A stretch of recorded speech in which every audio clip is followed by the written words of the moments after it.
A big hello everyone and welcome back to the channel. In today's video, Yana and I plan to take you deep underground as we explore St Clement's Caves in Hastings, East Sussex. The Monk's Walk is 45 metres, 145 feet long, and leads down into well over an acre of subterranean caverns and passages. The caves are now a popular tourist destination that tells the story of smuggling along the south coast of There Britain. were people down here hundreds of years before us smugglers. Oh yeah. Like nobody knows who carved this weird figure. You'll find it at what they call the chapel.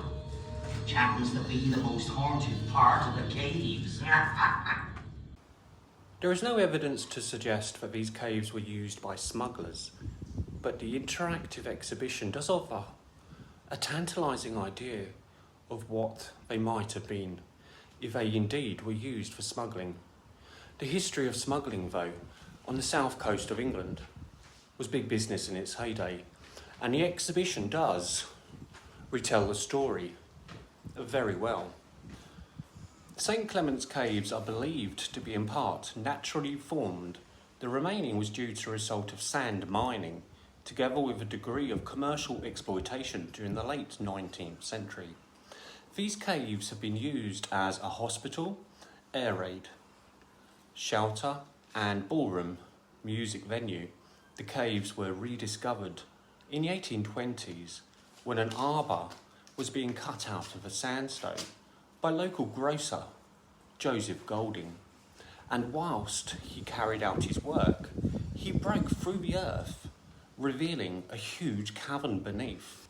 In addition, there is a tale dating back to 1783 of an old man and woman who were evicted from the workhouse for misbehaving.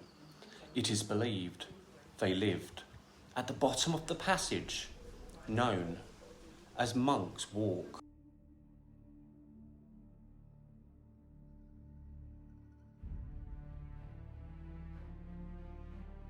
The caves were utilised during World War II as an air raid shelter with the capacity of 900 persons.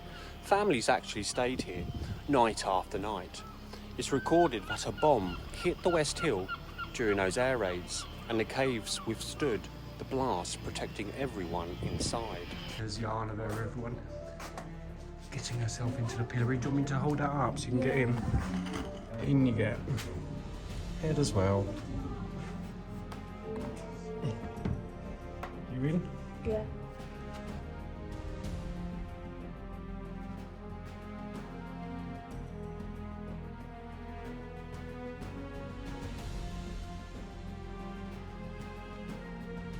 Post-war, the caves were used as an entertainment venue, with many headline acts such as the Rolling Stones performing in a sandstone cavern known as the Ballroom. Many other functions such as dinner evenings were also held in the venue. On 25th of March 1989, the St Clement's Caves reopened as the Smuggler's Adventure, featuring dozens of life-size figures and dramatic lighting. The ballroom was converted to a gift shop. During renovations in February 2012, the Smuggler's Adventure incorporated additional lighting to highlight the cave's architecture and natural geological formations. Just a little bit of information over here, everybody, about guarding the coast, which is something certainly that Yana and I have covered on our channel before. We've spoke about Martello Towers and of course HM Coast Guard and the early preventative water guard as well. It says here in 1816, when Napoleon was defeated in 1815, thousands of English soldiers and seamen returned home with no money and no work. Many turned to smuggling. Others joined a newly formed Coast Blockade, which was created to crush the smuggling trade. They were based in Martello Towers and watch houses. A time capsule is buried in the caves. This was placed here in 1966, the 900th anniversary year of the Battle of Hastings, and is due to be opened in 2066. There's a bit of information here about the infamous Hawkhurst gang. They were one of the largest and most murderous smuggling gangs of the middle 1700s. 60 members of the gang break open the Custom House in Poole in broad daylight to retrieve a seized consignment of tea worth £500. Information was given against the gang by William Galley, an exciseman, and Daniel Chater, a shoemaker. They are abducted by the gang from the White Hart Rowlands Castle. Galley's body is buried in a sand pit. Members of the gang throw stones into the well to weight down Chater's body. Members of the gang accuse Richard Hawkins, an innocent farm worker, of stealing a bag of tea. They whip him to death at the Dog and Partridge, Slindon Common. Many of the gang were jailed.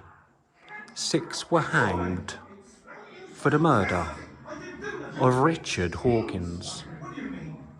6 were hanged for the murders of Galley and Chater. 4 of their bodies were hung in gibbet chains.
We will finish this video with a few photographs of St. Clement's Caves, both new and old still images.